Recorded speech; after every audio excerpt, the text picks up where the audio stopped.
A ghostly city sleeps in the clouds, its stone bones cradled by mist and mountain. This is Machu Picchu. For centuries, its silent terraces have guarded a secret far deeper than any royal palace. Was this breathtaking citadel merely an Inca emperor's retreat, or was it a sacred university of profound esoteric knowledge, built to commune with the cosmos itself? We are going on an adventure to uncover the spiritual secrets hidden within its stones and written in the stars above it. By the end, you will understand how this ancient wonder functions as a living portal, blending staggering engineering with lost mystical practices. We will investigate the strange energy visitors report and ask why the Inca aligned their city so precisely with the sun and stars. What does this place of vanished whispers make you feel about humanity's forgotten connection to the earth? The year was 1911 when an American explorer named Hiram Bingham, guided by a local farmer, pushed through the dense cloud forest and laid eyes upon the terraces. History books often credit him with discovering Machu Picchu, but that word, discovery, carries a heavy weight. For the families living on those slopes, the city was never truly lost. They knew its stones, they farmed its terraces, they called it home. Bingham's arrival was less a discovery and more a dramatic introduction to the Western world, a moment when a sacred local secret became a global sensation. This transformation into a lost city is where the magic begins for the esoteric mind. Why does this idea captivate us so deeply? A place forgotten by time suggests something precious was left behind, undisturbed. It implies that pure, ancient wisdom was sealed away in a mountain vault, waiting. A thriving city, conquered and changed, carries the scars of history. But a lost city, it becomes a time capsule. In our imagination, its temples hold rituals paused mid-ceremony, its observatories point to stars with unbroken intent, and its spiritual energy remains undiluted by modern noise. This romantic notion frames Machu Picchu not as a ruin, but as a sanctuary where the old knowledge simply went to sleep beneath the moss and mist. That powerful myth of a preserved, hidden world invites us to listen more closely. If we quiet the story of the lone explorer, we can hear the older whispers. What did the local farmers, whose ancestors never truly left this place, understand about its presence? Their awareness points to a continuity, a thread of subtle knowing that bypasses history books. It suggests the real secret of Machu Picchu was never about being found by outsiders, but about remembering what was always there. This sets the stage for the true wonder, which lies not in its dramatic rediscovery, but in the breathtaking intention with which it was first conceived and built. To build such a sanctuary, the Inca first had to perform a miracle of stone. The architectural genius of Machu Picchu is visible in every wall, but to truly appreciate it, you must forget modern construction. Think of trying to assemble a vast, three-dimensional puzzle, where every piece weighs several tons, and the puzzle must withstand violent earthquakes while perched on a mountain ridge. This was their daily work. They practiced something called ashlar masonry, a method of cutting and fitting stones so precisely that a razor blade cannot slip between them. No mortar, no glue, just gravity and perfection. The stones are not simple blocks. They are multifaceted, with bumps and indentations that lock into their neighbors like a stone embrace. This technique did more than create stunningly smooth walls. It gave the structures a shocking flexibility. When an earthquake strikes, a rigid mortar-bound building will crack and crumble. But a dry stone wall built the Inca way can dance. The stones shift and settle during the tremor, then settle back into place when it passes. This is why so many of their walls still stand after centuries of seismic activity. Now, from a purely practical view, this is masterful engineering, but for the Inca, the purpose went far deeper. They saw the world as alive, pulsing with a vital energy they called kame. A rock was not an inert object. It was a being with a spirit and a place in the cosmic order. By shaping a stone with such reverence and fitting it perfectly to its brothers, they were not just building a wall. They were conducting a ceremony, they were creating harmony. The belief was that perfectly fitted stones allowed the earth's own vibrations to flow through the city without obstruction, like water flowing smoothly through a channel. A poorly fit stone would create friction, a dissonant note in the symphony of the mountain. A perfectly fit stone would sing in tune with the world, so this was not mere construction. It was a spiritual technology. The stonemason was also a priest, aligning physical reality with energetic principles. Each terrace, each temple, each residence was intentionally woven into the living rock of the mountain, not placed upon it. This fusion was the foundation of everything. It created a stable, resonant base for the city's higher purpose, and that purpose becomes dazzlingly clear when you look up from the stones to the sky to see how the entire city was designed as a celestial mirror. This union of stone and sky was no accident of location. Machu Picchu's very position on the map is a sacred act. It rests in the saddle between two towering peaks, the guardian spirits known as Apus. To the south, the great, rounded summit of Machu Picchu Mountain watches over the city that bears its name. To the north, the jagged, youthful pinnacle of Huayna Picchu rises like a stone sentinel. For the Inca, these were not just geological features. They were living deities, powerful mountain spirits who governed the weather, the fertility of the land, and the fate of the people. Building a city here was an act of profound reverence and strategic spiritual placement. It was like constructing a home in the very lap of protective gods, seeking their blessing and their shelter. The city's layout deliberately honors these Apus. Temples and key structures are oriented toward them, and the entire urban plan seems to nestle into the landscape as an offering. But the guardianship of the mountains is only one layer of the sacred geography. Look at the constant companion of this place, the element that gives it its mystical aura, the clouds. Machu Picchu is often shrouded in a soft, swirling mist that parts to reveal breathtaking vistas before closing in again. This was not an inconvenience to the Inca. It was the entire point. In their cosmology, the world was divided into three realms. There was Uku Pacha, the inner or lower world of the earth and ancestors. There was K Pacha, the middle world of human life where we exist, and above it all was Hanan Pacha, the upper world of the sun, the moon, the stars, and the celestial gods. The clouds were the visible boundary, the veil between our world and the divine one. By placing their most sacred city so high, so consistently within the clouds, the Inca were building a permanent bridge. They were positioning their priests and their rituals in the liminal space, the in-between, where communication with Hanan Pacha was most direct. It was a city designed to be, quite literally, in the heavens. Think of it as a spiritual antenna. The precision-cut stones formed a stable, resonant receiver anchored to the living earth, and the location, high in the mist between the Apus, elevated that receiver into the celestial realm. Every sunrise breaking through the fog, every star glimpsed from the temple of the sun, was not just a beautiful sight, it was a conversation. This leads us to the most spectacular evidence of that conversation, written not in stone, but in light and shadow. At the heart of this celestial conversation stands a single, carved granite pillar. This is the Intihuatana, a word that translates to the hitching post of the sun. It is not merely a monument, it is a tool, a spiritual instrument of breathtaking precision.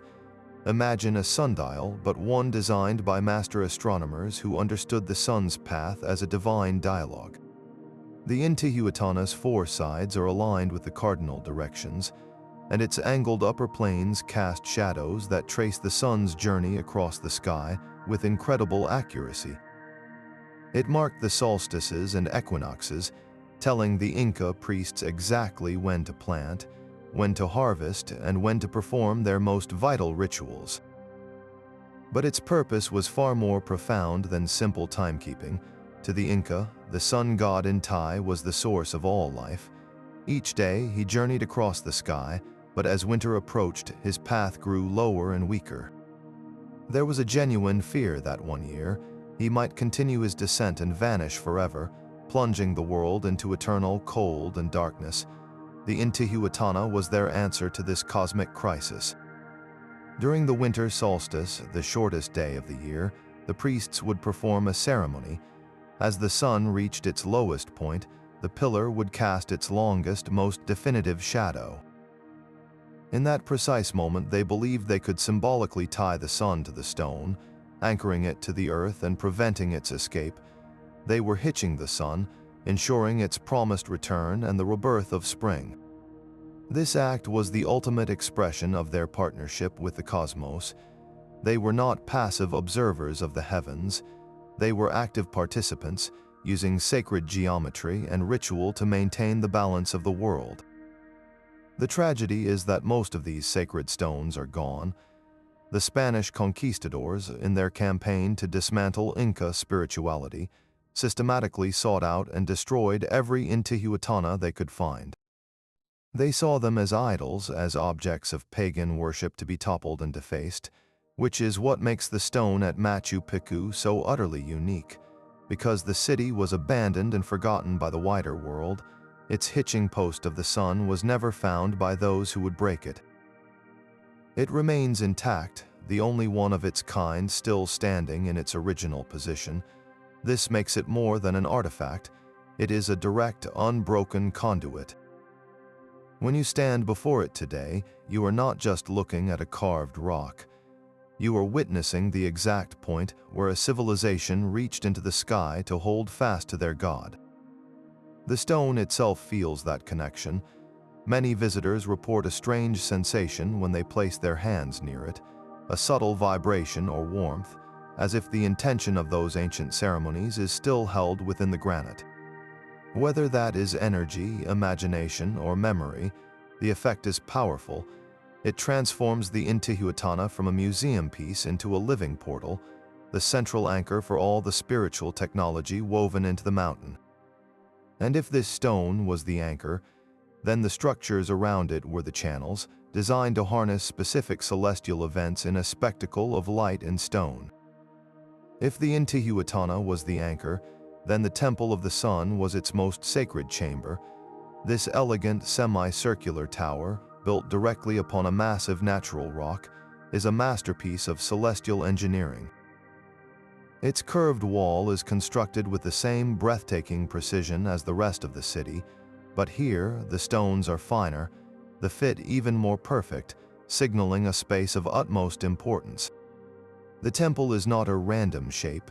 Its curved form mimics the arc of the sun's path across the sky, a stone echo of the very god it was built to honor. Inside, you find not a dark room, but a space choreographed by light.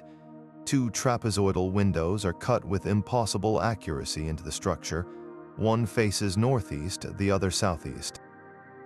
These are not just for ventilation or view. They are precision instruments. During the June-winter solstice in the southern hemisphere, the rising sun streams directly through the northeast window, illuminating a specific ceremonial niche inside with a blade of pure golden light. 6 months later, during the December-summer solstice, the sun enters through the southeast window to mark another sacred point. The architects did not simply build a temple and hope the light would be dramatic. They calculated the exact angles of the Earth's tilt and the sun's seasonal journey, then carved stone to capture those moments with ritualistic certainty. It was a calendar in architecture, a way of making time physically visible and sacred, but their observations reached beyond the sun. Another window in the temple is aligned with the pre-dawn sky during a specific time of year.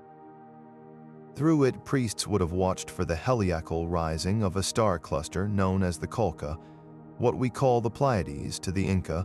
The appearance of these 7 sisters in the morning sky was a critical signal.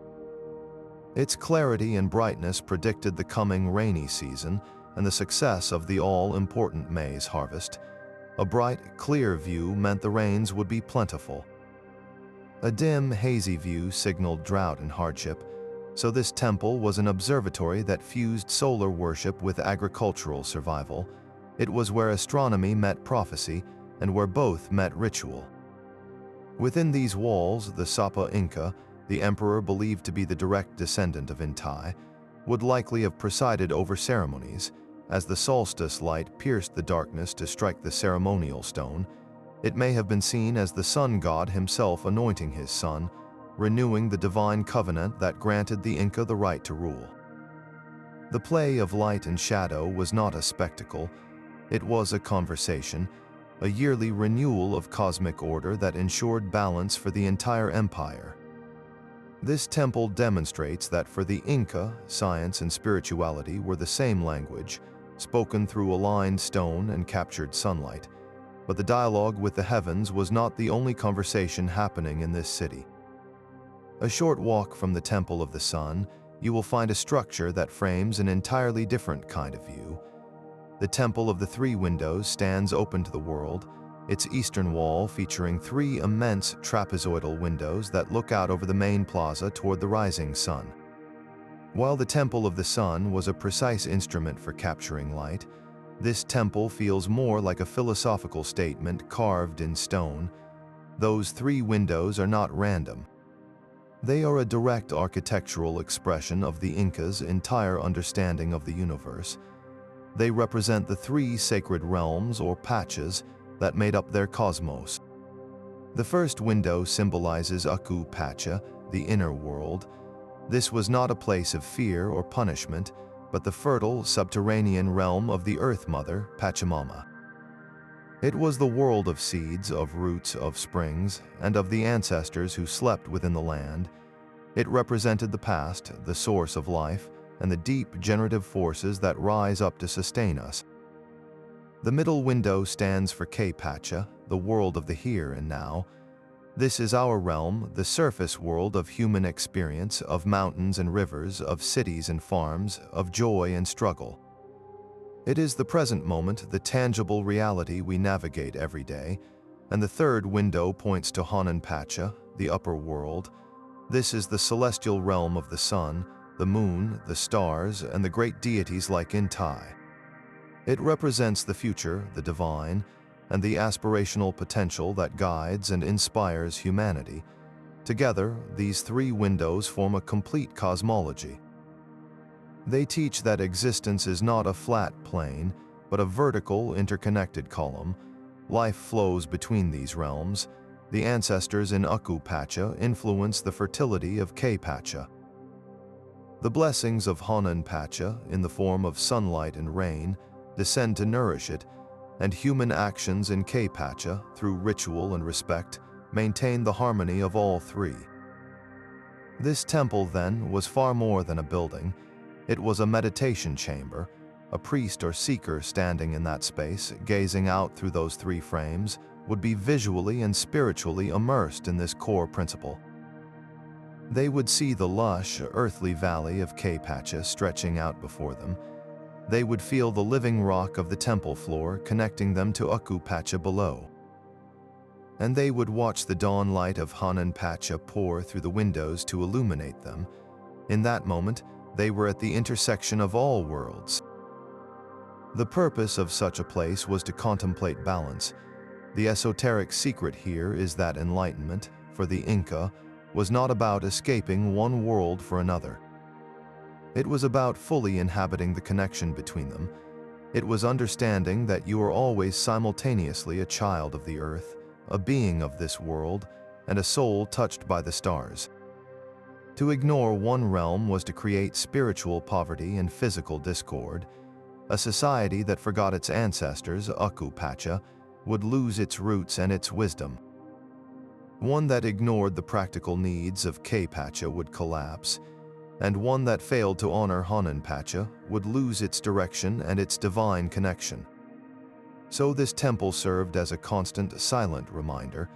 Every stone, every alignment, every view was designed to pull the mind toward this triune reality. It asks a profound question of anyone who stands there, a question that echoes far beyond the Andes. In your own life, are you nurturing your connection to all three of your worlds? The foundation of your past and origins, the reality of your present actions, and the guiding light of your highest future, the Inca built a city to practice this balance every single day. This profound philosophy of balance was not just contemplated, it was actively practiced in stone. Directly facing the Temple of the Three Windows stands another structure of immense power, the main temple. Its walls are composed of some of the largest, most finely cut stones in the entire citadel, each one a testament to the reverence afforded this space. The sheer scale and perfection of the masonry tell us this was no ordinary gathering place. This was a stage for the most vital rituals, the ceremonies that translated cosmic understanding into tangible action for the community. While we may never know the exact chants or the specific steps of the priests, the architecture itself whispers clues about their purpose.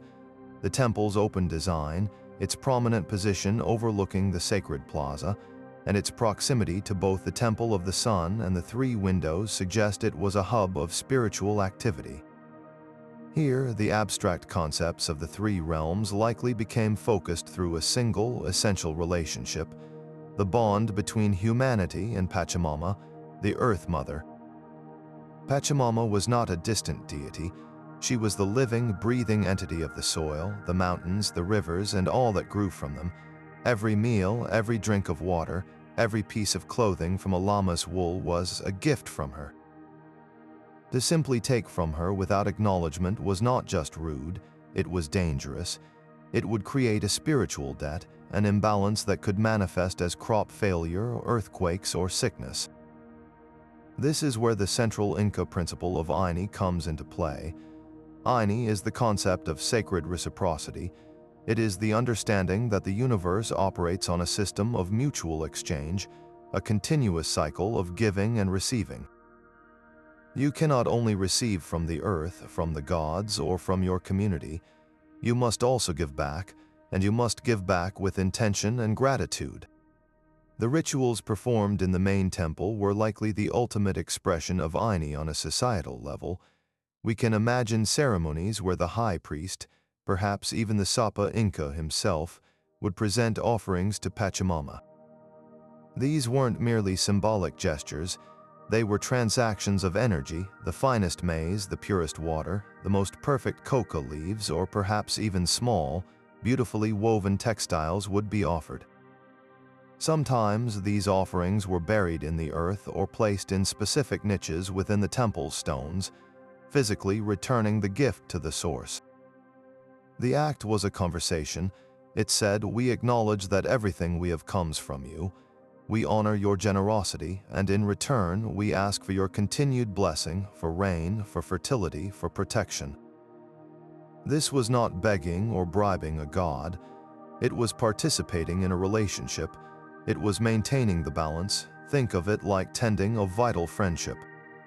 If a friend constantly gives to you, supports you, and nourishes you, but you never thank them, never listen to them, never offer anything in return, that friendship will wither and die. The Inca saw their relationship with the earth in exactly the same way. The main temple was the place where they sat down with Pachamama, so to speak, to have that essential conversation, to nurture that friendship upon which their entire world depended. These ceremonies of Aini connected directly to the cosmic observations happening next door. The solstice marked in the Temple of the Sun told them when the sun needed to be hitched. The principle of Aini practiced in the main temple told them why it had to be done, and what they owed in return for that celestial gift. It was all one seamless system, where astronomy, agriculture, and spirituality were threads in the same sacred cloth. This relentless focus on balance raises a haunting question for our modern world, a question that leads us away from the temples and into the very soil of the city itself. Yet the most visceral symbol of this ascent is carved not by human hands, but by the mountain itself.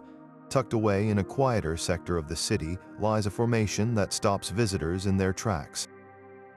A massive natural outcrop of stone stretches upward, its two broad, flat plains sweeping out to either side in a perfect, unmistakable silhouette. This is the Temple of the Condor.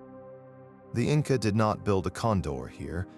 They recognized one that was already emerging from the living rock, and with subtle, reverent carving, they completed the vision. They enhanced the head and beak at the base of the stone wings, transforming a geological feature into a sacred being in mid-takeoff. To understand the profound power of this place, you must understand the condor. In the Andean worldview, the condor was not just a bird. It was the supreme messenger, the only creature that could travel freely between all three realms of existence. It nested in the high mountain cliffs of Pacha, our world. It descended into the deep canyons, touching the realm of Pacha, and most importantly, it soared higher than any other being, riding thermal currents into the clouds and beyond, piercing the veil into Pacha, the upper world of the gods.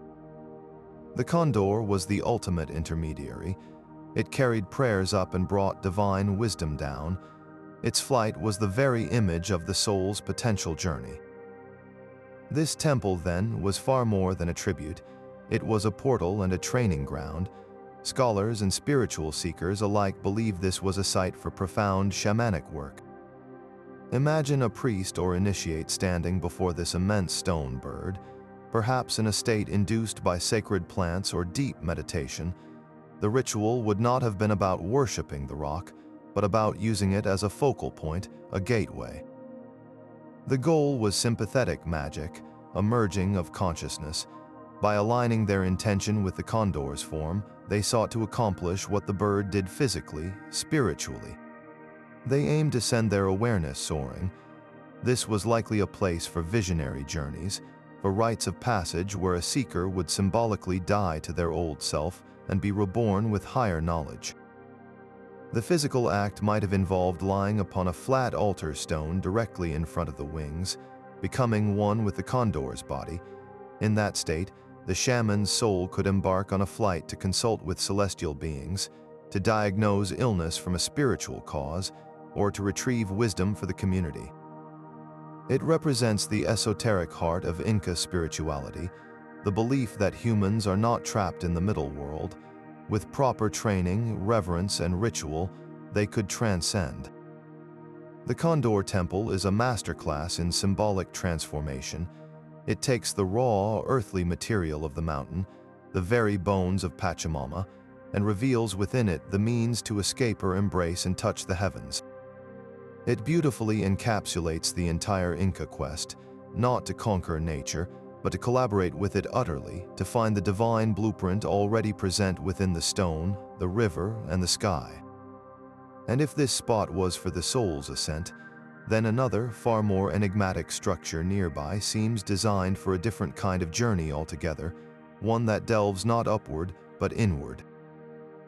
Beneath the soaring stonework of the Temple of the Sun lies a different kind of sanctuary. Descending from the light-filled chamber above, you enter a cool, cave-like space carved from the mountain's living rock. This is the place known as the Royal Tomb, and its atmosphere is one of profound intimacy and quiet power. While no mummies were found here when Bingham arrived, the architecture speaks clearly of its purpose. This was a womb of stone, a sacred portal to Pacha, the inner world of the ancestors. For the Inca, death was not an end, but a transition to a different state of being. The deceased, especially those of royal and noble lineage, were not gone. They were transformed into Malquis, mummified ancestors who retained their consciousness and their influence over the world of the living. The mummification process was a careful act of preservation, often involving desiccation and elaborate wrapping, creating a physical vessel that could be cared for, consulted, and even brought out for important ceremonies. These Malquis were not locked away in forgotten crypts. They were active members of the community. They were fed, given offerings of chicha and coca, and dressed in fine textiles. They were believed to hold the collective memory and wisdom of the lineage, and they could intercede with the higher gods on behalf of their descendants. The royal tomb, positioned directly below the Temple of the Sun, creates a powerful spiritual axis. In the temple above, priests communicated with Inti, the sun god of Pacha. In the tomb below, they communed with the royal ancestors of Aku Pacha. This vertical alignment is no accident. It physically and symbolically connected the divine right of the ruling Sapa Inca, who was a child of the sun, directly to the ancestral line that validated his authority. It meant that power flowed in an unbroken column from the celestial father, through the living emperor, down into the wisdom of the forebears who slept within the earth. This cave, then, was a nexus for esoteric communication. Rituals performed here were likely intimate and potent. A priest or the emperor himself might descend to seek guidance before a major decision, to ask for protection before a battle, or to give thanks for a bountiful harvest. They might present offerings to a specific Malqui, engaging in a silent conversation with a preserved forefather. The act reinforced a timeless truth for the Inca, that the present is always in dialogue with the past. The ancestors were the roots of the living tree, and by tending to those roots through ritual in places like this, the entire society remained strong, stable, and blessed. This practice of ancestor veneration reveals a core spiritual technology, the belief that connection is a form of sustenance. Just as the living nourished the Malquis with offerings, the ancestors nourished the living with continuity, wisdom, and a sacred link to the very soil they stood upon. It completes the picture of a civilization that saw itself not as a fleeting moment in time, but as a single, enduring thread woven between the earth below and the stars above. But this conversation with the ancestors required a physical foundation, a city that could actually feed itself. High on this knife-edge ridge, surrounded by clouds, the Inca faced an impossible agricultural challenge. They solved it with what appears to be simple stonework, but was in truth a form of sacred alchemy. The breathtaking terraces of Machu Picchu are not just decorative steps on a hillside. They are a profound act of transformation, turning a steep, erosion-prone mountainside into a life-giving garden. This was not mere farming. It was a spiritual practice of cultivation, a ritual written across the entire landscape. To understand the genius, you must see what they started with. The natural slope here is severe, a recipe for disaster. Heavy tropical rains would have washed the thin topsoil down into the Urubamba River valley below in a matter of seasons, leaving bare, infertile rock. The Inca response was a masterpiece of hydrological engineering disguised as graceful architecture. Each terrace is a complex, layered system. First, a foundation of crushed stone was laid for drainage. Then a layer of coarse gravel, followed by finer sand, and finally a rich topsoil, painstakingly carried up from the valley floor. This created a deep, well-draining root bed. But the real magic is in the walls themselves. The retaining walls are built with that signature precision, but they are not solid. Dozens of small drainage holes are left at their bases. When the rains come, water filters down through the soil layers, is cleansed by the sand and gravel, and then trickles out through these holes, controlled and slow, instead of raging over the surface. This prevented erosion and created a self-watering system. They even engineered the angle of each terrace to maximize exposure to the sun, creating a series of distinct microclimates. Cooler, shadier terraces at the bottom could grow different crops than the warmer, sun-baked ones at the top. In this one system, they conquered gravity, managed water, and manipulated climate. Now, from a purely practical view, this is staggering ingenuity. It allowed a remote city to be self-sufficient, but for the Inca, the act was deeply symbolic. It represented the ultimate ideal of imposing sacred order, or Tawantinsuyu, on chaotic nature. The wild, untamed mountainside was seen as the raw, unformed potential of the Pachamama. By constructing these perfect geometric terraces, they were not destroying nature. They were collaborating with it, guiding its fertility into a harmonious and productive form. They were conducting alchemy. They took the base elements of rock, water, and steep slope, and through ritualized work and profound understanding, transmuted them into the gold of sustenance, into maize, potatoes, and quinoa. The farmer tending these plots was therefore not just a laborer. He was a priest in the temple of the earth, his daily work a continuous ceremony of aini, of reciprocal giving. He gave the mountain his effort and his reverence. In return, the mountain gave forth food. This transforms our understanding of the entire city. The agricultural sector was not a separate utilitarian area. It was the energetic and physical engine of the sanctuary, the proof that their spiritual principles worked in the tangible world. If the temples were where they spoke to the gods, the terraces were where the gods answered, with tangible abundance rising from stone.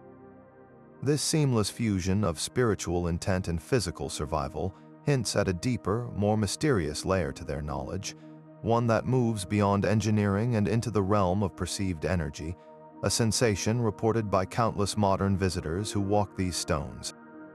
Beyond the terraces and temples, the city unfolds into a living, breathing community. The urban sector of Machu Picchu is a masterpiece of intentional design, where every street, every home, and every fountain was placed according to a sacred blueprint. This was not a haphazard collection of buildings. It was a physical model of the Inca cosmos, a mirror of their ideal social and spiritual order. Walking through its quiet plazas and narrow alleys today, you can still feel the meticulous planning that governed daily life here. The city is clearly divided into distinct sectors. There is a royal area with finer stonework for the elite, and more humble residential zones for the artisans, farmers, and priests who kept the city functioning. This separation wasn't about oppression, but about harmony. Each person had a designated place within the whole, a role that contributed to the balance of the community, just as each star had its place in the celestial order. The central plazas, those open green spaces, served as the lungs and the heart of the city. They were places for gathering, for markets, and for public ceremonies that wove the community together. But perhaps the most ingenious feature is the water system, a series of 16 ceremonial fountains, fed by a natural spring on the mountainside, cascades through the city. The water flows through meticulously carved stone channels, passing each residence in turn. This was not just brilliant engineering providing fresh water. It was a daily lesson in sacred reciprocity. The water, a gift from the mountain spirit, was channeled with reverence to nurture every level of society. The first fountain with the purest water was likely reserved for the temple and the royalty. As it flowed down, it served the needs of others. The act of collecting water from these fountains would have been a ritual in itself, a constant reminder of the life force that connected everyone, from the highest priest to the simplest farmer. Within this orderly layout, certain structures hint at deeper mysteries. One prominent, long building with multiple doors is often called the Calanca, a possible hall for communal gatherings or for housing important visitors. But its size and location also suggest it could have served an initiatory purpose. Was this where young men of noble birth underwent teachings, learning the sacred geometries and star lore before taking their place as administrators or priests? The architecture itself would have been their textbook, the city's alignments a living lesson. Then there are the quieter, more secluded compounds, often with exquisite stonework. These are believed by many scholars to have been the homes of the Ashlars, the chosen women.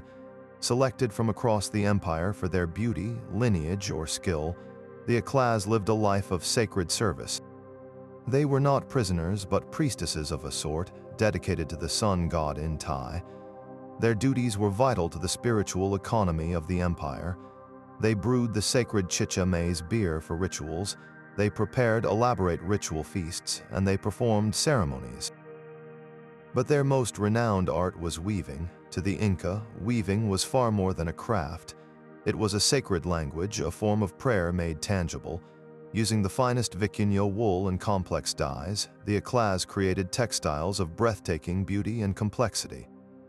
Each pattern, each color, held meaning. Geometric designs could represent the three realms or specific deities.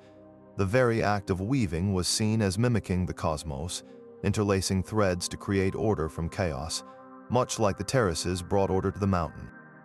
The textiles they produced were among the most precious objects in the empire, more valuable than gold.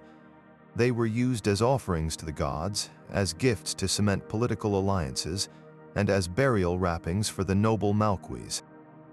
Through their looms, the Ashlar literally wove the fabric that connected the human world to the divine. Their secluded quarters, therefore, were not workshops, but sanctuaries of creation. The presence of these chosen women within the city's plan completes the picture of Machu Picchu as a self-contained microcosm. It had its rulers, its priests, its farmers, its artisans, and its divine intermediaries. Every role was honored, every task was a thread in the larger tapestry. This harmonious urban design leads us to a poignant and inevitable question, a shadow that falls across even the most perfect of plans. But the perfect harmony of this city could not exist in isolation. It was the destination of a profound journey, a path that was itself a sacred rite. The Inca Trail was not simply a road to Machu Picchu. It was a carefully engineered pilgrimage, a multi-day ritual of transformation designed to prepare the human spirit for the encounter with the divine.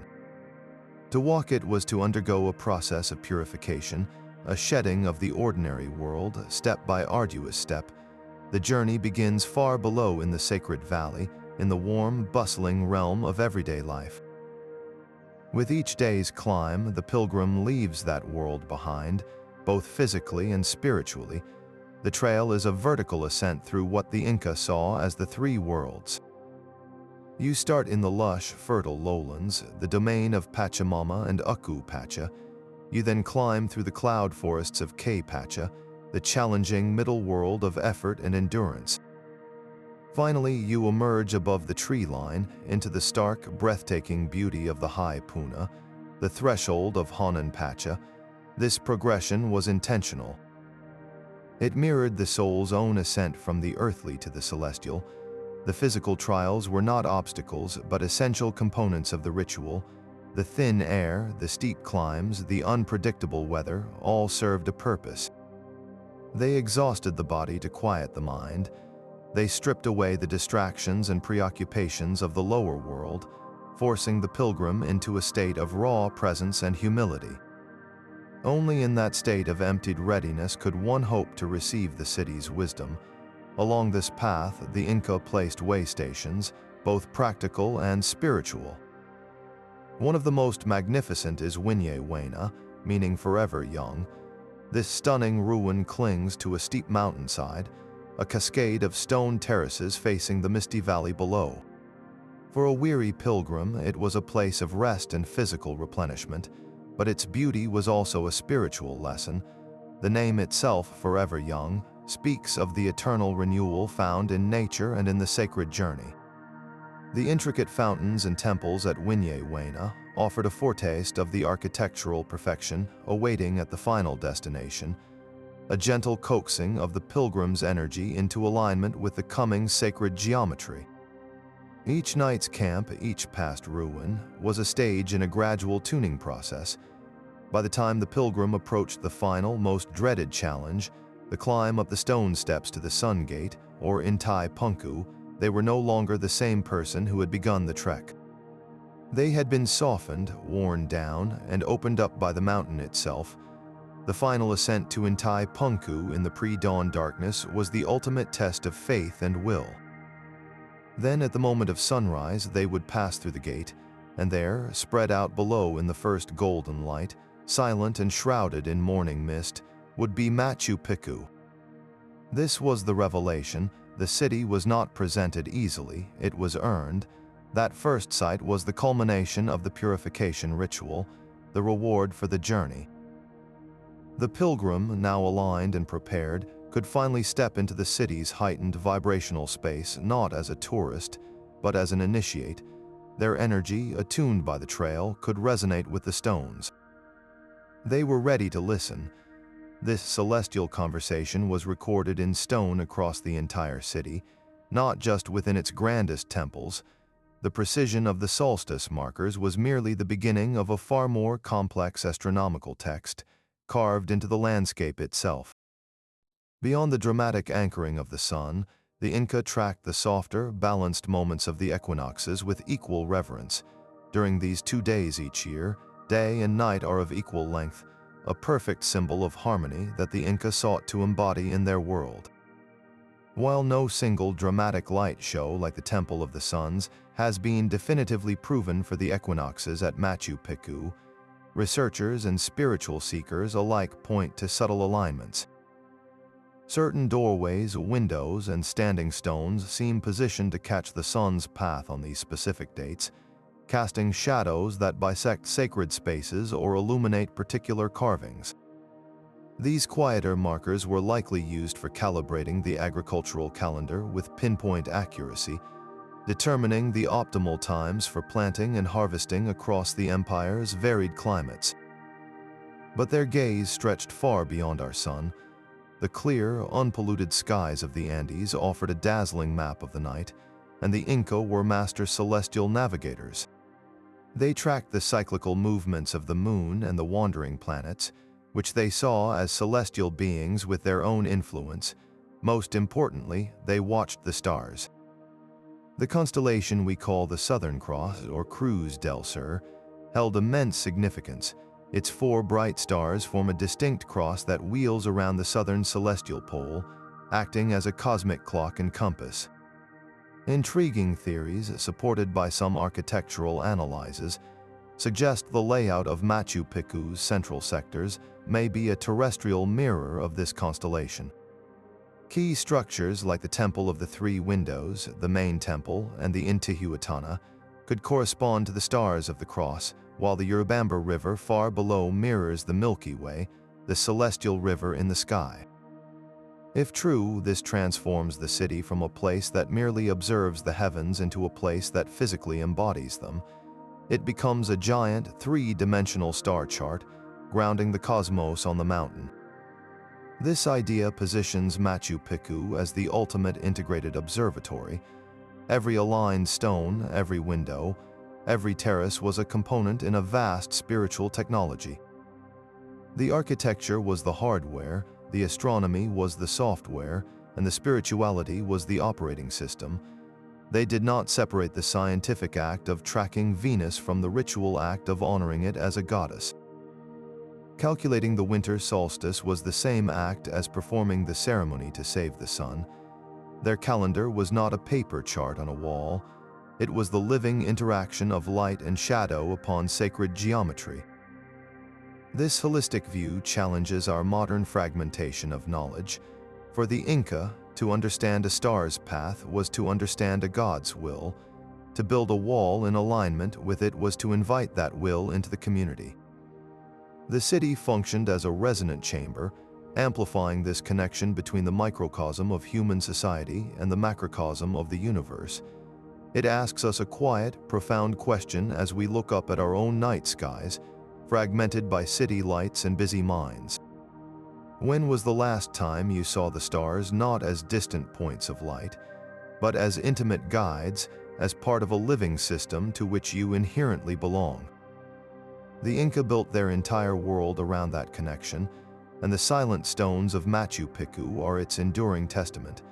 Yet, such a profound alignment with cosmic forces suggests the city was designed for more than observation. It was built to harness a tangible energy that many visitors claim to feel pulsating from the ground itself. The very lifeblood of this celestial machine flowed not through wires, but through water. While the stonework captures our awe, it is the city's hidden circulatory system that reveals its true genius and its sacred heartbeat. Machu Picchu's hydraulic engineering is a masterpiece of both practical necessity and profound spiritual design. A natural spring high on the steep slope of Machu Picchu Mountain was the sole source. From this single precious font, the Inca engineers carved a stone canal, maintaining a gentle but consistent downhill gradient of about 3% across the entire city. This primary artery fed a branching network of channels that directed the flow with surgical precision, but this was far more than plumbing. In the Andean worldview, water was the literal blood of Pachamama, the Earth Mother. It was the vital sap that rose from the inner world of Aku Pacha to nourish all of life in K Pacha. To channel this sacred substance was to conduct a ceremony, to guide the life force of the mountain itself into the heart of their community. The system culminated in a series of 16 ceremonial fountains, often called the Stairway of Fountains. These are not simple basins. They are elegant, carved stone monuments, each one a step in a descending cascade. The water flows from one fountain to the next, each spout pouring into a shallow basin before continuing its journey. The first fountain, receiving the purest water directly from the mountain spring, was the most sacred. Its location, adjacent to the Temple of the Sun and the royal compound, was no accident. This water was considered the most potent, untouched and charged directly from the source. It was likely reserved for the highest priests and the Inca himself, used for ritual purification before ceremonies or for making the most sacred offerings. To drink from this first fountain was not just to hydrate, it was to commune directly with the essence of Pachamama. As the water flowed down through the sequence of fountains, it served the rest of the city, moving through the residential sectors. This order was a physical lesson in the principle of Aini, of sacred reciprocity. The divine gift was received at the top with reverence and then shared generously with every level of society. The act of collecting water from your local fountain was a daily ritual of receiving a blessing, but the system's purpose extended beyond the visual and the practical. Close your eyes and listen. The constant, gentle sound of trickling water would have been the city's eternal soundtrack. In a place of such profound silence, broken only by wind and bird calls, this aquatic whisper was intentional ambience. In many spiritual traditions, the sound of flowing water is considered cleansing. It masks distracting noise, promotes a meditative state, and is believed to wash away stagnant or negative energy. The Inca likely understood this intuitively. The pervasive murmur of the fountains created a sonic environment conducive to prayer, contemplation, and the subtle spiritual practices of the priests and a class. It was a constant, gentle purification of the space, a sonic representation of the living mountain's breath. Furthermore, the water's journey itself was a symbolic map. It originated in the hidden spring, deep within the body of the mountain, the realm of Aku Pacha. It was then brought forth into the light of day in the canals and fountains of K Pacha, the human world. Finally, after its work was done, it drained away through the intricate subterranean channels, disappearing back into the earth, completing the cycle. This mirrored the soul's own journey, emerging from the source, experiencing life and returning. The water was a teacher, demonstrating the eternal flow of energy and the interconnectedness of all realms. Every drop was a participant in a sacred circuit, and by drinking it, bathing in it, or simply listening to it, the people of Machu Picchu aligned themselves with that circuit. They weren't just using a resource, they were integrating themselves into the mountain's own vital rhythm. Yet with all this spiritual infrastructure, a pressing question remains. What was Machu Picchu's ultimate purpose in the living empire? Mainstream archaeology offers several compelling, grounded theories. The most widely accepted view is that it was a royal estate, a luxurious country retreat for the great Emperor Pachacuti, who likely commissioned its construction in the mid-15th century. The fine stonework of the royal sector, the beautiful gardens, and the remote, defensible location all support this idea of an exclusive getaway for the ruler and his court. Other scholars point to its strategic position overlooking the Urubamba River Valley, suggesting it was an administrative node, a center for controlling the region's resources and trade routes. And of course, its many temples undeniably mark it as a religious sanctuary, a place of pilgrimage and ceremony. These explanations are logical, practical, and based on tangible evidence. They are not wrong, but from an esoteric perspective, they feel incomplete, like describing a university library solely as a storage facility for books. It misses the transformative activity the space was designed to host. This is where the Inca concept of Alacta becomes essential. Alacta was far more than a city or an estate.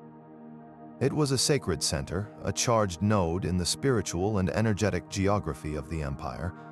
It was a place where the veil between worlds was intentionally thin, where the cosmic order was actively maintained through ritual.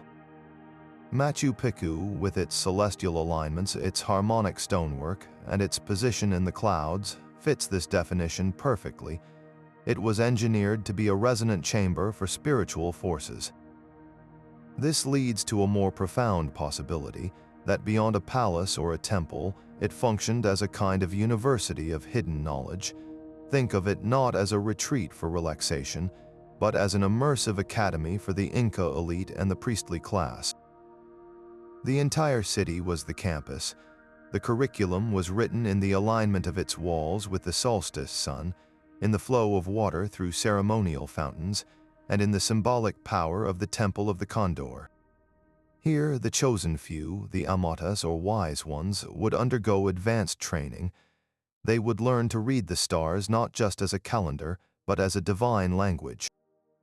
They would practice the energy work of Aini, understanding how offerings and intentions could affect the balance of the world. They would be taught the sacred geometries that allowed stone to sing with the earth's vibration. The terraces were a lesson in collaborating with Pachamama. The Intihuatana was a hands-on demonstration of celestial mechanics. The entire layout was a three-dimensional textbook on cosmology.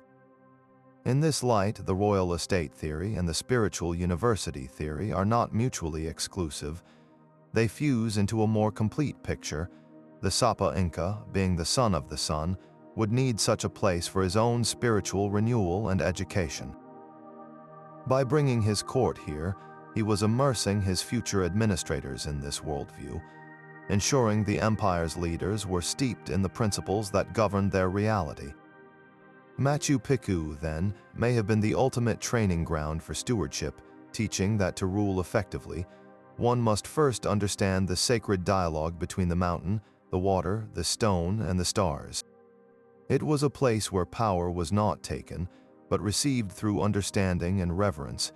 This idea of a knowledge center shifts our perception from a static monument to a dynamic, living institution, humming with intellectual and spiritual activity. It makes the silence we hear today not an emptiness, but an echo of profound conversations that once filled the air. The silent stones and flowing waters of Machu Picchu were not the only conduits for reaching the other realms. To truly open the doors of perception, the Inca priests and shamans likely turned to the living pharmacy of the Andes itself, the sacred plants that grew upon the slopes they revered. Within the secluded ritual spaces and private quarters of the city, a more intimate and potent form of communion would have taken place, one that altered consciousness to directly perceive the spirit world. The most common and essential of these plants was coca. For the Inca, coca leaves were not a recreational substance, but a vital sacrament. They were a direct offering to Pachamama, scattered on the earth before planting or buried as a gift. They were chewed with a little lime paste by laborers and priests alike to stave off hunger, fatigue, and the effects of the thin mountain air, allowing for sustained focus during long ceremonies or physical work. But this mild stimulation was just the surface. In the hands of a trained shaman, coca was a divinatory tool. By casting a handful of leaves and reading their patterns as they fell, a priest could diagnose illness, answer questions, or determine if the spiritual conditions were right for a larger ritual.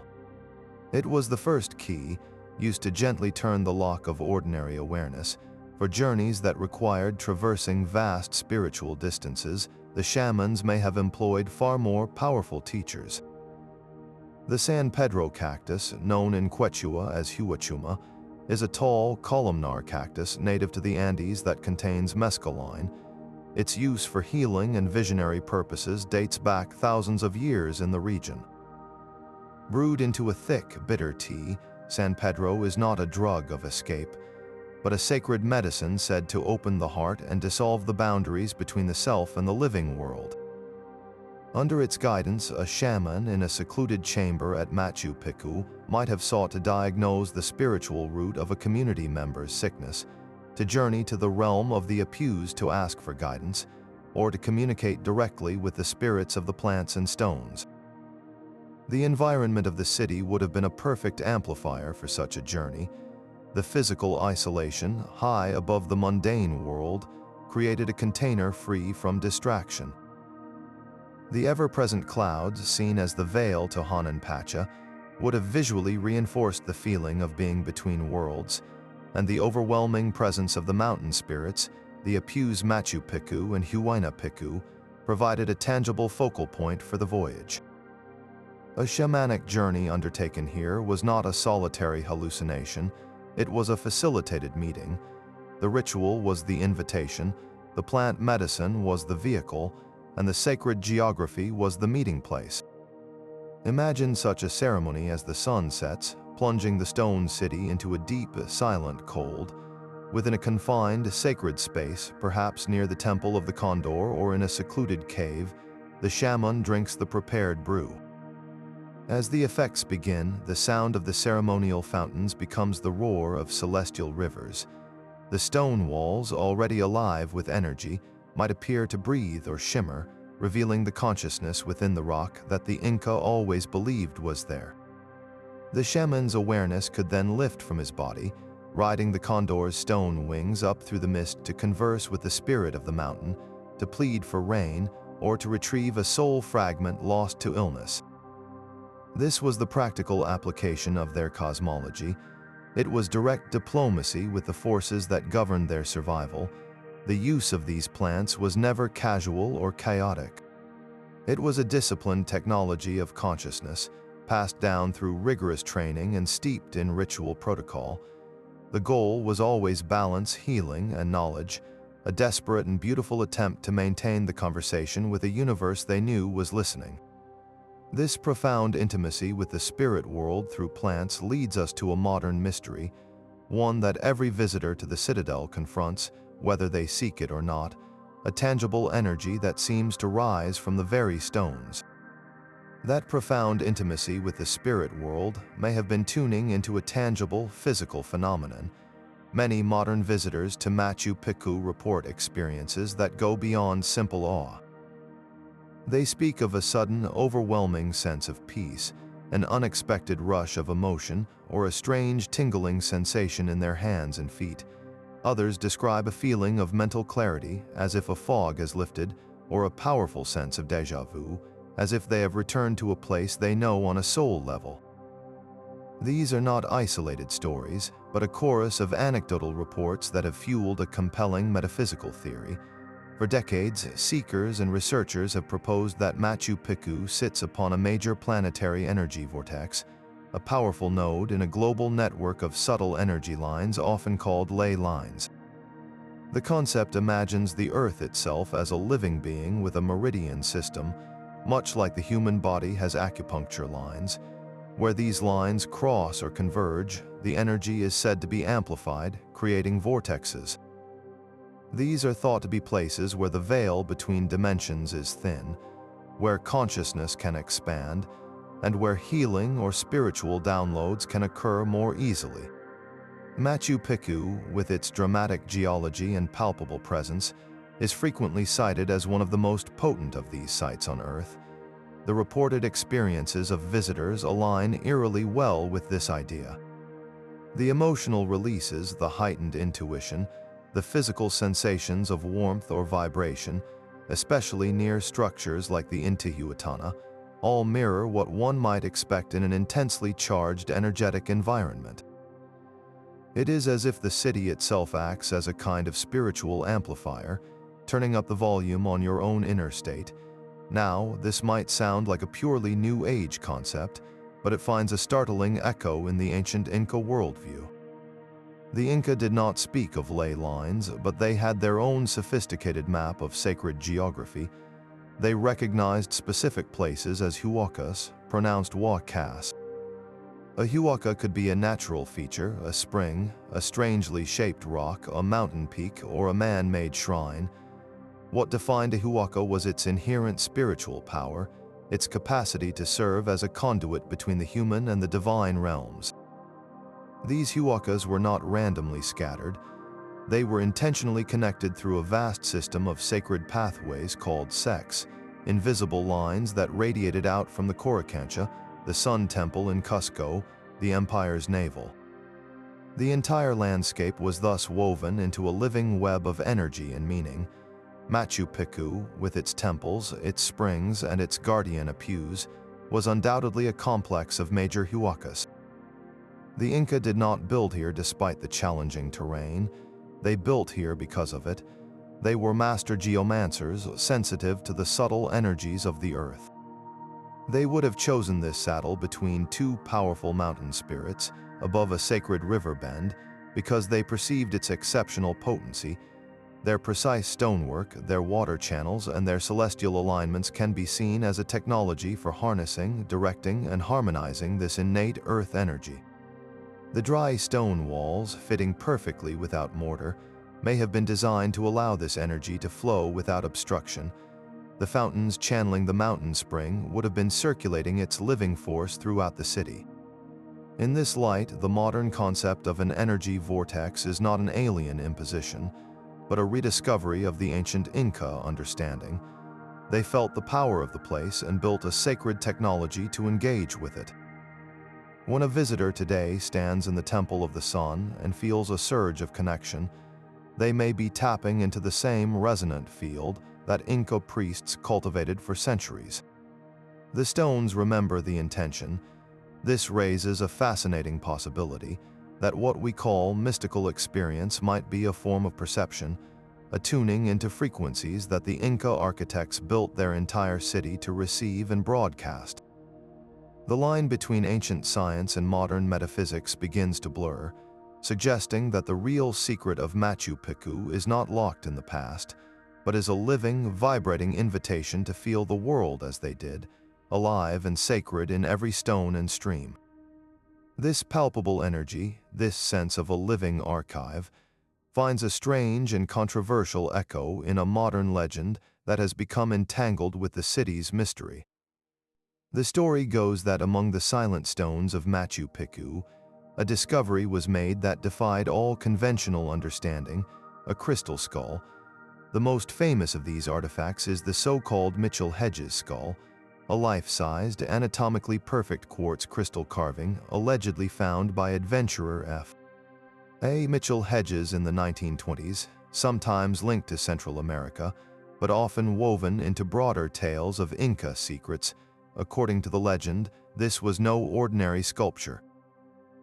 Proponents claim it is a technological relic from a lost advanced civilization, perhaps even Atlantis, possessing impossible properties. They say it was carved against the natural axis of the crystal, a feat modern jewelers insist would shatter the quartz. More fantastically, they attribute to it the power to store vast quantities of information, even human consciousness, like a sophisticated spiritual hard drive. In this narrative, the skull becomes a literal crystal computer, holding the wisdom of the ancients, waiting to be accessed by someone who knows the code. This myth ties Machu Picchu directly into a global web of esoteric speculation. It transforms the city from an Inca sanctuary into a potential outpost or repository for a far older, hyper-advanced global culture. The legend suggests the Inca themselves may have been inheritors, not originators, building their sacred geometry upon foundations of even more profound and forgotten knowledge. The skull's purported ability to record and project thoughts, images, and healing energy resonates perfectly with the city's own reputation as an energetic amplifier and a place of visionary journeys. It offers a tantalizing sci-fi explanation for how the priests might have communicated with the cosmos or preserved their teachings. Of course, mainstream archaeology and geology dismiss the skull entirely.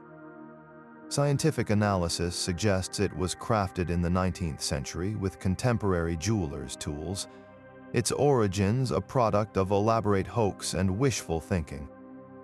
Yet the persistence of the legend is more revealing than its truth. It speaks to a deep human need to explain the inexplicable majesty of places like Machu Picchu. When faced with stonework that feels impossibly perfect, with alignments that seem to whisper of higher mathematics, the rational mind sometimes reaches for a myth to bridge the gap. The crystal skull legend is that myth, a modern artifact of our own awe. It projects our dreams of lost technology and data storage onto a civilization that worked with an entirely different currency, energy, and intention. Whether real or fabricated, the story of the skull underscores a profound truth about the citadel in the clouds. It acts as a mirror. In its stones, we see reflected back our own deepest questions about forgotten history, the nature of consciousness, and the tantalizing possibility that the ancients knew something we are still struggling to remember. Yet these ancient stones are no longer silent. A new kind of pilgrim now walks the same paths, arriving not from the Inca trail but from every corner of the globe, drawn by a spiritual calling that echoes the old one. Machu Picchu has undergone a profound transformation, becoming the ultimate destination for a modern, global quest for meaning. At dawn, as the first light breaks over the Andes, the terraces are no longer filled only with tourists holding cameras. You will see circles of people sitting in silent meditation, their breath misting in the cold air. You might find a group practicing sun salutations, their movements a slow, reverent dance against the backdrop of the awakening city. Later, in a quiet corner, a guide might lead a small ceremony, offering coca leaves to Pachamama, not as an ancient relic but as a living practice, inviting participants to set an intention or release a burden into the sacred earth. Yoga retreats are hosted in nearby towns, with daily journeys up the mountain to practice asanas where priests once tracked constellations. This is the new layer of Machu Picchu, a vibrant, sometimes chaotic re-enchantment of the space. What is happening here is more than tourism. It is a projection, a powerful act of collective longing. The modern seeker, often disconnected from ancestral tradition and hungry for authentic experience, looks at these stones and sees a blank canvas for their own spirituality. They project onto the silent citadel their desires for healing, for awakening, for connection to something ancient and pure. In doing so, they are creating a new mythology, one built on the foundations of the old. The Intihuatana is not just an astronomical tool, it becomes a cosmic battery for personal energy work. The Temple of the Sun is not merely a solstice marker, but a chamber for heart opening and emotional release. This is not necessarily incorrect from an esoteric view. Energy is subjective, and places of power tend to absorb the intentions of those who visit. For centuries, the Inca poured prayers of balance and reciprocity into this mountain. Now, thousands of visitors each year add their own prayers for peace, for clarity, for transformation. This collective human energy creates a feedback loop, amplifying the site's reputation as a place where miracles of the spirit are possible. The stones become mirrors, reflecting back whatever the pilgrim most needs to see or feel. This phenomenon raises a beautiful and complicated question. Is this modern pilgrimage a distortion of the site's original purpose, or is it, in its own way, a fulfillment of it? The Inca built this as a bridge between worlds, a place for humans to communicate with the divine. While the language and rituals have changed, the fundamental impulse remains strikingly similar. The contemporary seeker doing yoga at dawn is, like the Inca priest, using disciplined practice to align their body and spirit with the celestial rhythms of the place. The person leaving a crystal offering at a sacred rock is practicing a form of Aini, an exchange of energy with the site. It is a new dialect in the ongoing conversation between humanity and the sacred. This spiritual reawakening, however noisy or personal it may seem, ensures that Machu Picchu is not a museum piece, but a living, breathing sanctuary. It means the city in the clouds is still doing its original job. It is still a place where people come to remember that they are part of something vast, mysterious, and deeply connected. The rituals have new names, but the yearning is ancient. But this layered history of spiritual seekers raises a deeper, more radical question about the city's very origins. What if the Inca were not the original architects, but the last inheritors? A persistent fringe theory whispers that the bones of Machu Picchu are far older, that its most foundational stones were laid by a civilization lost to the great floods of time. Proponents of this view look past the Inca's undeniable craftsmanship and point to something more primal, the megalithic heart beneath the elegant finish. They draw a sharp distinction between two types of stonework visible at the site. The later Inca constructions are marvels of precision, with smaller, interlocking stones cut with geometric perfection. Yet in certain foundational areas, you find something different: massive cyclopean blocks. These are behemoths, some weighing over 50 tons, with rounded edges and a more rugged, organic appearance. They seem fused directly to the living bedrock, as if they were molded rather than placed. This style, some argue, is a signature of a pre-Inca, perhaps even global, megalithic culture. The technique appears in other ancient sites across the Andes, like the mystifying polygonal walls of Sacsayhuaman above Cusco, or the impossible stonework at Ollantaytambo. To the conventional archaeologist, these are all Inca achievements, showing a progression of skill. To the alternative theorist, they are clues to a forgotten chapter. The argument hinges on erosion patterns and architectural superposition. The theory suggests the Inca found these gargantuan, already ancient foundations and built their own refined city upon and around them, adapting a sacred site they recognized as immensely powerful. The alignments add fuel to this fire. While the Inca were master astronomers, some of the site's orientations, particularly those of the largest megaliths, seem to point to celestial patterns from millennia earlier, to star positions as they would have appeared not in the 15th century, but thousands of years before. This leads the speculation into truly mythic territory, connecting the dots to legendary lost continents. Could Machu Picchu be an outpost of Atlantis, built by survivors of that fabled cataclysm as a repository of their advanced knowledge, or perhaps a beacon from the Pacific civilization of Lemuria? In these narratives, the site is not a royal estate but an ark, designed to preserve esoteric wisdom through a global reset. The sophisticated dry stone masonry that allows walls to dance during earthquakes is reimagined not as brilliant engineering, but as anti-seismic technology from a prior age that understood planetary vibrations on a deeper level.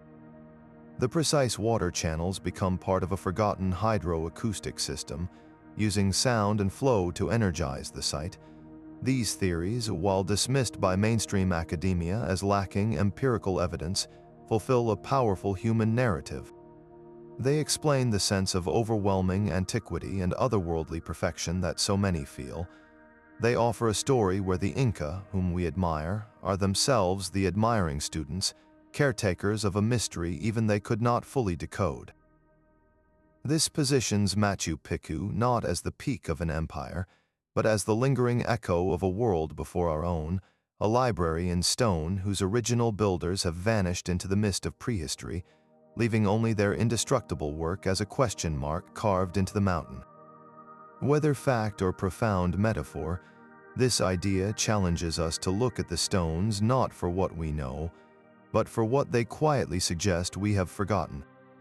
The mountains around Machu Picchu hold other portals, carved not into citadels but into the bare rock of a solitary plateau. A short journey from the sacred valley, in a region known as Hayumarca, a massive stone face bears a strange and perfect incision. This is the Aramu Muru doorway, a rectangular frame cut with laser-like precision into the solid andesite, with a smaller, dish-like depression at its center. To the physical eye, it is a shallow carving, perhaps only a foot deep, but to the local legend it is something far more profound, a dormant stargate, a physical door to other worlds. The story passed down through generations tells of a priest named Aramu Muru, who fled the collapsing Inca Empire with a sacred golden disc, a key of immense power. He came to this specific cliff, and upon touching the disc to the small depression in the center of the door, the solid stone shimmered and opened into a luminous tunnel. The priest stepped through, and the doorway sealed behind him, leaving only the carving and the mystery. This is not just a folktale, it is a powerful piece of the region's esoteric puzzle. The Iramu Muru doorway embodies the same core concept that Machu Picchu's architects mastered, the belief that certain places are thin spots in reality, where passage between realms is possible. While Machu Picchu functioned as a vast architectural portal through ceremony and alignment, the Iramu Muru is depicted as a direct, immediate gate. It speaks to a landscape considered universally charged. Think of the entire sacred valley not just as a collection of ruins, but as a sacred circuit board. Machu Picchu, with its Condor Temple and Intihuatana, is one major node. The Iramu Muru doorway is another.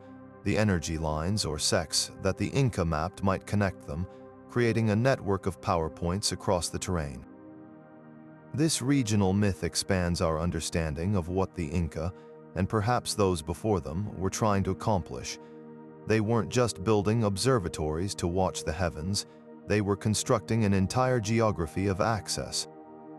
The Iramu Muru story translates the spiritual technology of Machu Picchu into a more literal, almost sci-fi vocabulary. It suggests the ultimate goal was not merely communication, but translocation, the ability for an initiated being to physically or consciously journey into the realms of the gods, the ancestors, or other dimensions of existence. The small dish-like depression in the center of the stone door mirrors the ceremonial niches in Inca temples where offerings were placed, as if the entire doorway is a giant receiver, waiting for the correct frequency, the correct key, to activate its function. Today, visitors to this remote cliff often report strange sensations, from sudden temperature drops to feelings of vertigo or peace. Many place their hands or foreheads against the cool stone of the central depression, attempting to feel a vibration, a hum from within the rock. Whether it is the power of suggestion or something more, the effect is undeniable. The human longing to find the key and turn the lock is palpable. The persistence of this legend reinforces a breathtaking idea that the cloud forests and high deserts of Peru are not just a backdrop for history, but an active, encoded landscape. Machu Picchu is the grand university, and the Iramu Muru is one of its secret graduation doors, a reminder that the ultimate lessons of this place were about learning to move not just between earthly and celestial, but between the very layers of reality itself. This landscape of stone gates and celestial alignments is not merely a relic of the past, it is also a promise for the future, according to an ancient prophecy that still breathes in the Andes. The Inca did not believe their empire had ended, but that it had entered a period of rest, awaiting a great return. Central to this belief is the prophecy of Pachacuti, a word that holds a double meaning.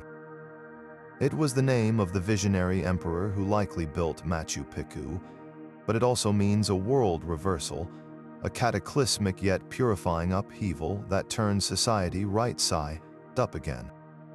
The prophecy foretells the return of this Pachacuti spirit, not as a single man, but as an era of profound transformation. It is a time when the old order of greed, separation, and exploitation will be overturned, and a new age of harmony, reciprocity, and spiritual remembrance will dawn. In this powerful narrative, the Inca are not gone. They are sleeping within the sacred mountains, their wisdom held in trust within stones like those of Machu Picchu, waiting for the moment of global awakening to share it once more. This is where the esoteric narrative around the citadel becomes intensely contemporary. Many indigenous elders and modern spiritual seekers view Machu Picchu not as a dead city, but as a dormant beacon. They see it as part of a planetary network of sacred sites, a kind of spiritual acupuncture grid for the Earth itself. The theory suggests that as humanity approaches a critical point of crisis or consciousness, these sites will activate.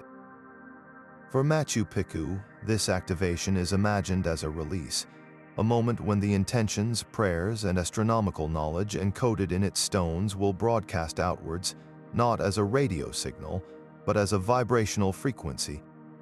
This frequency is said to recalibrate human consciousness, reminding us of our forgotten connection to the earth and to each other. It is the stored wisdom of Aini, of sacred reciprocity, being offered again to a world desperately in need of balance. Imagine, then, the city in the clouds not as a museum, but as a seed vault. Only instead of storing physical seeds for crops, it safeguards the archetypal seeds of a harmonious human society, the blueprints for living in right relationship. The perfect stonework is the protective shell, the celestial alignments are the timer, waiting for the correct cosmic alignment, and the prophecies are the instructions for planting. In this view, every pilgrim who visits with a sincere heart, every meditation held on its terraces, every offering made to Pachamama, is not just a personal act. It is a drop of water helping to germinate that dormant seed. It is a gentle push on the turning wheel of Pachacuti. This transforms our understanding of the modern spiritual pilgrimage there. Those practicing yoga at dawn or sitting in silent contemplation are not just tourists seeking a personal experience. They are, perhaps unconsciously, participating in a vast, slow-motion ritual of global healing. They are answering a call embedded in the prophecy, adding their own intention to the collective momentum toward a new age. This narrative is incredibly potent because it addresses a deep modern anxiety with an ancient hope. It tells us that the crumbling world we see around us is not the end, but the necessary chaos before the great turning, and it points to places like Machu Picchu as lighthouses, offering not just a warning of the storm, but a guiding frequency for navigating through it. The prophecy suggests the wisdom we need is not something we must invent, but something we must remember, and it has been kept safe for us, high in the clouds, waiting for the moment we are finally ready to listen. But this rising tide of spiritual seekers brings with it a difficult wave, crashing against the ancient stones. The very energy that draws people to Machu Picchu now threatens its fragile existence. We face a stark modern dilemma, a conflict between preservation and pilgrimage. On one side, archaeologists and conservators fight a daily battle against erosion, not from rain, but from footsteps. The site was built for a population of perhaps 700, not the thousands who now walk its paths every single day. The constant vibration of tourist traffic, the oils from countless hands touching sacred stones, the pressure on ancient drainage systems all contribute to a slow, invisible decay. To protect the physical integrity of this World Heritage Site, strict regulations are necessary, limited tickets, timed entries, and roped-off areas that keep visitors on designated paths. Yet from the other side, these necessary protections can feel like a barrier to the very experience people come for. How do you have a moment of deep connection with the Intihuatana when you are part of a shuffling queue, given only minutes before being ushered along? The commercialism that has grown around the site adds another layer of dissonance.